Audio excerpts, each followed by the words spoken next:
नमस्कार मित्रों, आपका स्वागत है दिव्य चक्षु एस्ट्रोलॉजी में। आज हम बात करेंगे भाव किसे कहते हैं और कौन कौन से भाव से क्या क्या चीज देखी जाती है। देखिए, सबसे पहला आता है लग्न भाव, यानी आपका लग्न जहाँ पे होगा उसे कहते हैं लग्न भाव या पहला भाव कहते हैं। उसके बाद से हर एक राशि को काउंट करते हुए जाएंगे तो हर साइन को एक एक भाव कहा जाता है। यानी देखिए, अगर किसी का अगर कन्या लग्न रहा तो 7th हाउस उसका सेकेंड हाउस होगा, इसलिए आपको 12 घर गिनना है। 12 साइन होता है तो 12 घर भी होंगे। फर्स्ट हाउस को तनु भाव व लग्न भाव कहते हैं। इससे हम आपके जो नेटिव होता है, जो जातक होता है, उसका फिजिकल स्ट्रक्चर देखते हैं, उसका फिजिक देखते हैं, उसका बॉडी स्ट्रक्चर देखते हैं, उसका पर्सनैलिटी देखते हैं, उसका बिहेवियर देखते हैं, सुख दुख, ओल्ड एज का knowledge, strength and dignity, honour, self respect, आपका हेल्थ, आपका टेम्परामेंट, आपके बॉडी की इम्यूनिटी पावर, ये सब देखा जाता है आपके पहले भाव से यानी तनु भाव से। अब बात करते हैं सेकंड हाउस। देखिए, सेकंड हाउस को धन भाव भी कहा गया है। देखिए, उससे देखते हैं आपका लिक्विड मनी, आपका सेविंग्स, प्रॉफिट लेंगे, प्रॉफिट से आपको जो शांति मिलने वाली है वो चीज देखा जाता है। आपका फैमिली भाव देखा जाता है, आपकी वाणी देखी जाती है, आपकी बोलने की स्टाइल कैसी है, इससे आपकी नोज दिखी जाती है, आपकी राइट आई दिखी जाती है, आपका टेस्ट, आपका फूड टेस्ट कैसा है, आपके नेल्स को भी देखा जाता है, इससे आपका जो नाखून है उसको भी देखा जाता है, आपके ट्रूथ एंड फॉल्सहुड को भी देखा जाता है, आपका टंग, लिप्स, टीथ, आपका टेस्ट, आपका हैबिट, आपका डिटर्मिनेशन, आपकी फ्रेंड, आपका फाइनेंशियल स्टेटस, लिबरलिटी, आपकी मोडेस्टी, आपकी स्कॉलरशिप, आपका फेस, आपका फूड, आपका literary power, manner and source of death. देखिए, second house and 7th house को मारक स्थान भी कहा जाता है। सेकेंड हाउस को पहला मारक स्थान कहा जाता है। ये आपकी स्पाउस का डेथ हाउस भी है। आपका early education, affection, second marriage, आपकी जेनरसिटी, आपकी चीयरफुलनेस, ये सब सेकेंड हाउस से देखा जाता है। अब देखिए, बात करते हैं थर्ड हाउस। यानी देखिए, थर्ड हाउस को पराक्रम भाव भी कहा गया है। इसको द हाउस ऑफ सिबलिंग भी कहते हैं। इससे आपका वेलर देखते हैं, आपका कॉरेज देखते हैं, आपका एंथुजिज्म देखते हैं, आपके सिबलिंग को देखते हैं, आपका शोल्डर को दिखाएगा ये, आपका फिजिकल एंड मोरल कॉरेज को भी दिखाता है ये। आप कोई भी काम करेंगे तो उस काम के प्रति आपकी लगन कितनी है, आप कितना एफर्ट दे सकते हैं, आपका अटैचमेंट कितना है, आपके पैशन के प्रति कितना अटैचमेंट है, ये सब देखा जाता है आपके थर्ड हाउस से। Right year, confusion of mind, fitness, paradise pleasure, with आपका कम्युनिकेशन स्टाइल, आप किससे कैसे बिहेव करते हैं, किससे कैसे कम्युनिकेशन करते हैं, आपका नेक, थ्रोट, बोन तथा आपका शॉर्ट जर्नी, आपकी नेवर्स, आपका बॉडीली ग्रोथ, ऑर्नामेंट्स, आपका लर्निंग पास टाइम, आपका राइटिंग स्किल। थर्ड हाउस से आपका राइटिंग स्किल भी देखा जाता है तथा आपके फादर इन लॉ भी देखते हैं, क्योंकि ये आपके 7th से 9th है। 9th हाउस से फादर देखते हैं तो आपके स्पाउस के फादर यानी फादर इन लॉ को भी देखा जाता है। अब बात करते हैं फोर्थ हाउस। देखिए, फोर्थ हाउस से आपका पीस ऑफ माइंड देखते हैं, मदर्स हाउस बोला जाता है इसको, व्हीकल देखते हैं, लैंड देखते हैं, प्रॉपर्टी देखते हैं, आपके एंसेस्टेरियल की प्रॉपर्टी भी देखी जाती है, आपका पीस ऑफ माइंड, आप कहाँ पे शांत होंगे, आपका होम एनवायरमेंट, आपका डोमेस्टिक एनवायरमेंट, आपके क्लोज रिलेटिव को भी यहीं से देखा जाता है, आपके क्लोज रिलेटिव को भी यहीं से देखा जाता है, mass and public get together भी यहीं से देखा जाता है, आपके प्राइमरी एजुकेशन को यहीं से देखा जाता है, चेस्ट भी देखा जाता है, आपके चाइल्ड का फिट को देखा जाता है, आपकी मदर की नेचर को, मदर की बिहेवियर को देखा जाता है, साथ साथ मून को भी देखा जाता है। कंसिडर करते हैं मदर को देखने के लिए मून को भी देखा जाता है। अब बात करते हैं फिफ्थ हाउस। देखिए, फिफ्थ हाउस को चाइल्ड का हाउस कहा गया, संतान भाव कहते हैं।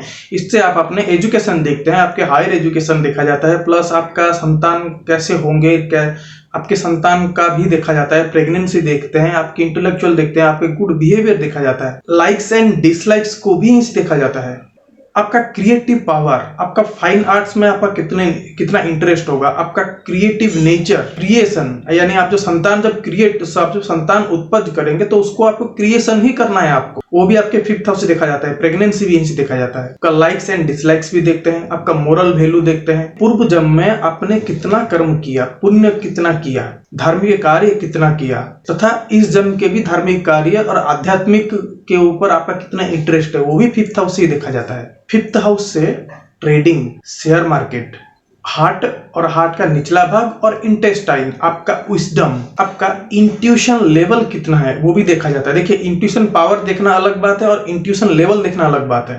आपका इंट्यूशन लेवल भी देखा जाता है। इंटेलेक्चुअलिटी और इंटेलेक्ट दोनों देखना अलग अलग बात है। अब बात करते हैं सिक्स्थ हाउस से। देखिए सिक्स्थ हाउस से रोग, ऋण, शत्रु, आपको जो लोन लेंगे वो चीज देखा जाएगा, आपको जो रिलेटिव से कष्ट होने वाला है वो चीज देखा जाता है, आपका गठिया देखा जाता है, आपको जो क्रूएल एक्शन होता है वो भी इसी से देखा जाता है। मेटरनल अंकल, स्टेप मदर, कफ, स्वेलिंग, लोअर इंटेस्टाइन, स्टोमक, इसे तो हाउस ऑफ सर्विस भी कहा जाता है, तो इससे सर्वेंट भी देखते हैं, रेंटेड हाउस भी देखते हैं, और आप किसके लिए काम कर रहे हैं, आप नौकरी कर रहे हैं, बिजनेस कर रहे हैं, वो भी सिक्स्थ हाउस और सेवेंथ हाउस और 10th हाउस को मिला के देखा जाता है। अब बात करते हैं सेवेंथ हाउस। सेवेंथ हाउस को डिसेंडेंट भी कहा गया, क्योंकि लग्न को एसेंडेंट कहा गया तो सेवेंथ हाउस को डिसेंडेंट भी कहा गया है। इसे तो हाउस ऑफ स्पाउस भी कहते हैं। इसे आपका मैरिज लाइफ देखते हैं, आपका मैरिज देखते हैं, आपका मैरिड लाइफ देखते हैं, आपका जेनिटल एंड सेक्सुअल ऑर्गन को देखते हैं, आपके सेक्सुअल इंटरकोर्स को देखा जाता है। इससे यूरिनरी एंड अणुस को भी देखा जाता है। आपका 7th एंड 5th हाउस मिला के आपका ट्रेड एंड बिजनेस को देखा जाता है। आपके लाइफ में होने वाले डेली इवेंट को भी इसी से ही देखा जाता है, आपका डेली वेजेस को भी इसी से ही देखा जाता है। इनफेक्चुएशन यहीं से देखा जाता है। आपका पार्टनरशिप इन बिजनेस, आपका फॉरेन प्लेस से लिंक यहीं से देखा जाता है। आपके ऑनर, रेपुटेशन की जेनरसिटी 7th हाउस से देखते हैं। अब बात करते हैं 8th हाउस। देखिए तो 8th house the house of death भी कहा जाता है, इसे ऑकल्ट का हाउस भी कहा जाता है। आपकी जिंदगी में होने वाले बहुत सारे इवेंट यहीं पे छुपे होते हैं, इसे गड़ा धन का हाउस भी कहा जाता है, यानी छुपा हुआ पैसा, uncertain gain. Cause of death यहीं से देखा जाएगा। लेकिन आपकी लॉन्जेविटी आपकी 3rd हाउस देखी जाएगी। आपके स्पाउस की फैमिली से देखी जाएगी, क्योंकि ये 7 से 2nd है, तो आपके स्पाउस की फैमिली यहीं से देखी जाएगी। यूरिनरी ट्रबल्स, स्कॉटलम, ब्लाडर, आपका जो गॉल ब्लाडर होता है, ब्लाडर, यूरिनरी सिस्टम, पाइल्स, आपका लॉस ऑफ मनी, लेजीनेस यहीं से देखा जाता है। इनलॉस यहीं से देखा जाता है। आपके मेंटल ट्रबल यहीं से देखा जाता है। कि डेथ एंड गिफ्ट यहीं से देखा जाता है। अनसर्टन गेन यहीं से देखा जाता है। लॉटरी सिस्टम यहीं से देखा जाता है। इससे आपका फादर का फीट देखा जाता है, इंश्योरेंस देखा जाता है, इनहेरिटेंस भी यहीं से देखा जाता है, ऑकल्ट्स, एक्सीडेंट, तंत्र यहीं से देखा जाता है। अब बात करते हैं 9th हाउस। देखिए 9th हाउस को द हाउस ऑफ लक कहते हैं, इसे भाग्य स्थान भी कहा जाता है। इसे फादर्स देखते हैं, आपके लॉन्ग ट्रैवल्स देखते हैं, आपके बॉस को भी यहीं से देखा जाता है। आपके ये 7th से 3rd है, तो ये 7th हाउस का मल्टीप्लिकेशन हाउस होगा, यानी ये आपका स्पाउस के सिबलिंग्स को दिखाएगा, कजन ब्रदर को दिखाएगा। आपका रिलीजियसनेस, आपका होली प्लेस, आप जहाँ पे घर में पूजा करते हैं, आपका पूजा स्थान भी यहीं से देखा जाता है, मंदिर भी यहीं से देखा जाता है, स्पिरिचुअलिज्म यहीं से देखा जाता है, आपका गुण यहीं से देखा जाएगा, आपकी तपस्या यहीं से देखा जाएगा, पूर्व जन्म यहीं से देखा जाएगा। लेकिन देखिए पूर्व जन्म 9 से देखता है, पूर्व जन्म कर्म आपको 5th हाउस से देखा जाता है। Long travel, paternal property, 3rd child 9th house से देखा जाता है। आपके घर में होने वाले ऑस्पिशियस ओकेजन को 9th हाउस से देखा जाता है। धर्म, टीचर, मेंटर यहीं से देखा जाता है। आपका फिलोसॉफिकल नॉलेज, फिलोसॉफी में आपका कितना इंटरेस्ट है, वो भी 9th हाउस से देखा जाता है। अभी बात करते हैं 10th हाउस, यानी the house of profession, the work, आप क्या काम करेंगे या बिजनेस करेंगे, आपका स्टाटस यहीं से देखा जाएगा। आपके स्पाउस का मदर यहीं से देखा जाएगा। ऑनर, एग्रीकल्चर, लिवलीहुड, फेम यहीं से देखा जाएगा। आपका वर्क स्टाटस यहीं से देखा जाएगा। आपका बिजनेस, आपका प्रमोशन यहीं से देखा जाएगा।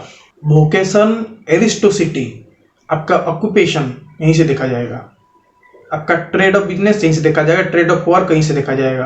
आपका थाई, बैकबोन यहीं से देखा जाएगा। Ambition, self confident, self respect, adaptive child 10th house से देखा जाएगा। सक्सेस के लिए आप कितनी सैक्रिफाई कर रहे हैं, आपका विजडम 10th हाउस देखा जाएगा। 10th एंड 5th को मिलाकर आपका विजडम देखा जाएगा। अब बात करते हैं आपका 11th हाउस। 11th हाउस को द हाउस ऑफ प्रॉफिट कहा गया है, द हाउस ऑफ होप कहा गया है, हाउस ऑफ डिजायर भी कहते हैं। इससे आपका एल्डर ब्रदर एंड सिस्टर को देखते हैं, आपके होप को देखते हैं, आपके रिलेटिव्स को देखते हैं, आपके क्लोज एसोसिएट को देखते हैं, आपके फ्रेंड सर्किल को देखा जाता है, आपका प्रॉफिट देखते हैं, सर्टन गेन देखते हैं। आप जो कर्म करेंगे, कर्म से प्रॉफिट देखते हैं। आप जो काम करेंगे, काम से कितना प्रॉफिट मिलेगा। आपके नॉलेज को आप कैसे यूटिलाइज करते हैं, कहाँ पे, वो भी देखा जाएगा। सोसाइटी में आपकी कैसी इज्जत है, वो भी यहीं से देखा जाता है। आपको hospital and imprisonment and loan से आपको कब छुटकारा मिलेगा, कैसे मिलेगा, वो भी 11th हाउस से देखा जाता है। डिपेंडेंसी, चाचा, देखिए जैसे 9th हाउस हम पिता देखते हैं, पिता से 3rd हाउस, उनके सिबलिंग्स, यानी उनके सिबलिंग्स आपके चाचा। Son in law, daughter in law भी यहीं से देखा जाता है, लेफ्ट ईयर यहीं से देखा जाता है, लेग यहीं से देखा जाता है। अब बात करते हैं 12th हाउस। देखिए 12th हाउस को दुस्थान का तीसरा हाउस भी कहते हैं। 6, 8 और 12 का दुस्थान होता है, तो ये दुस्थान का लास्ट हाउस भी कहते हैं। इसे मोक्ष त्रिकोण का शेष हाउस भी कहा जाता है। 4th, 8th एंड 12th आपका मोक्ष हाउस हुआ। आपके फीट, टो, लेफ्ट आई, आपके जेल, इम्प्रिजनमेंट, आपके expenditure, medical expenditure, unknown fear, loss, सोरो, मिसफॉर्चून, आपके ग्रैंड मदर, क्योंकि 9th ये 4th है इसीलिए आपको ग्रैंड मदर भी देखा जाता है। आपके पूर्वजों को भी यहीं से देखा जाता है, एंसेस्टेरियर को भी यहीं से देखा जाता है। आपका बेडरूम प्लेजर, आपका सेक्सुअल प्लेजर, आपके फॉरेन से कैसे लिंक रहेंगे, फॉरेन ट्रैवल यहीं से देखा जाएगा। Spiritual practice, occultism practice, 8th से 5th house, 12th house, occult 8th से देखते हैं। ऑकल्ट का नॉलेज, ऑकल्ट का practice, intellectual level at occult आपका 12th हाउस देखा जाएगा। नमस्कार मित्रों, अगर वीडियो अच्छा लगा हो please like, share and subscribe.